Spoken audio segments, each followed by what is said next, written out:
Hey, Mom. Yes. What are some of your family traditions?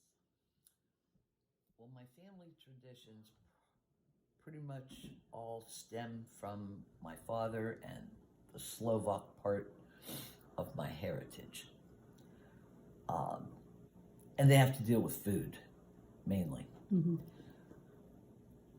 Christmas, for example, we celebrate Christmas Eve by starting off with yummy mushroom soup, which I have given you the recipe for, I think, and you saw a video on how to make it, or you made a video of how to make it. So we have mushroom soup, we have ham, stuffed cabbage, pierogies, halushki, da-da. We start the meal with oplatki, which is a wafer that looks very much like, tastes very much like Holy Communion does. And it's given, I remember my dad used to break off a piece, dip it in honey, and then make the sign of the cross on your forehead and give it to you to eat. So we've carried that tradition on. One year, we only did this once, I think. At Christmas dinner, we put straw under the tablecloth to sort of represent the manger. And we set one place where nobody sat. It was, in like, I think it was to honor, like Jesus was coming to dinner, but hadn't gotten there yet. Stranger. Welcoming a stranger. So that's pretty much what we do on Christmas Eve. Where do we go at night? Oh, and then of course we go to Mass. You always have to do that. We do Christmas Eve Mass. It used to be midnight Mass, but now that's been moved up a little bit. Who knows what this year will bring because of COVID? We might be going to St. Cyr's.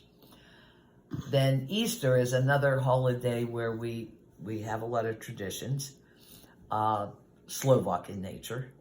One of the things that we do on Saturday before Easter is we take a basket of food that will be part of our first meal on Easter to church to get blessed. We've been doing this for years, and people always have to look at our basket because, Susan, you put the Nazarene that you brought back from Spain, and it looks like Ku Klux Klan, but it isn't. It's the Nazarene from Spain. And we also put things that you brought back from other countries, like I think the cross on it is from Mexico. There's a little ornament kind of thing with, I think, a chicken on it. Mm-hmm. And that's from the Czech Republic. And then, of course, we put the food that we make, like Easter bread and things that we're going to eat, like ham, pierogies again. Wine, candles. Salt, that pepper. We'll burn, salt and pepper. Sidek, which is another of our traditions. I showed Susan how to make that too. I think we did a video on that.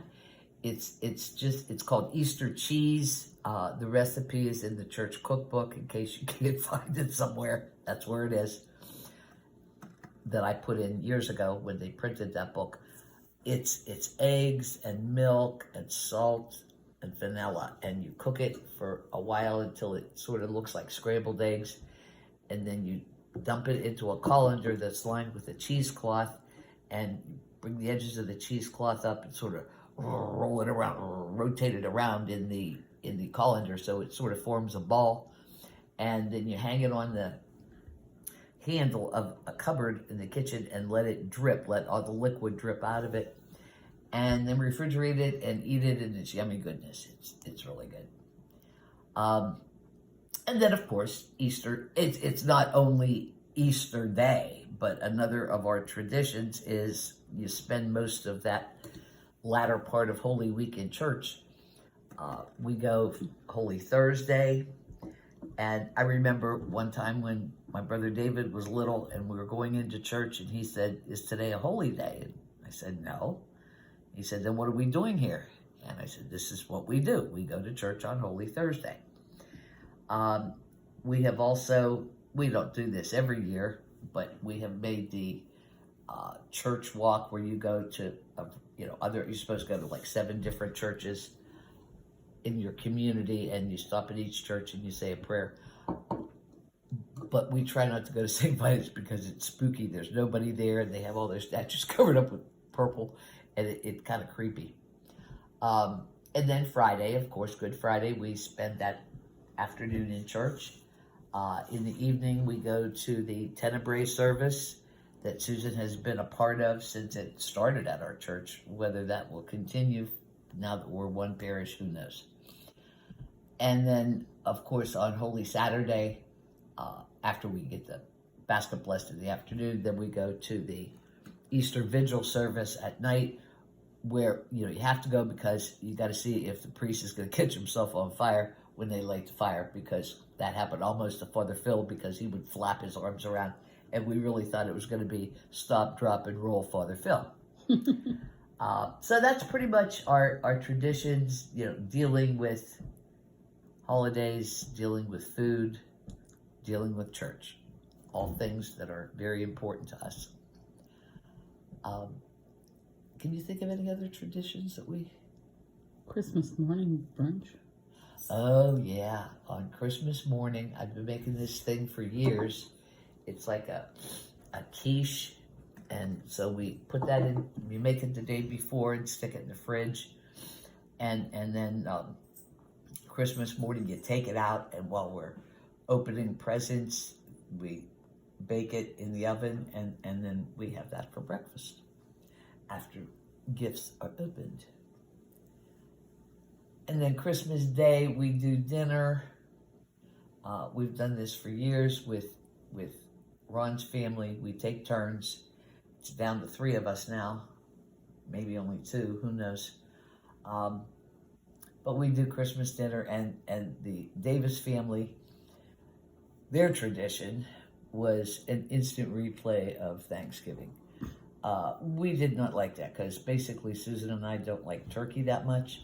So why do it twice in a month when, we don't like it? So when it was our turn one year, we told everybody we're having something different and just come. Just maybe bring a little dessert or anything you baked. We'll take care of the dinner.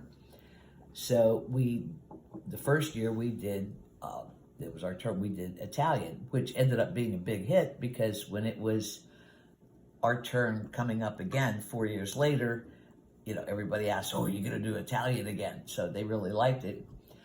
We did like wedding soup and homemade ravioli and, sausage and meatballs and Mediterranean salad. And then one year Susan decided we had to do more, so she made chicken marsala, which Ron said, oh, my family won't like that.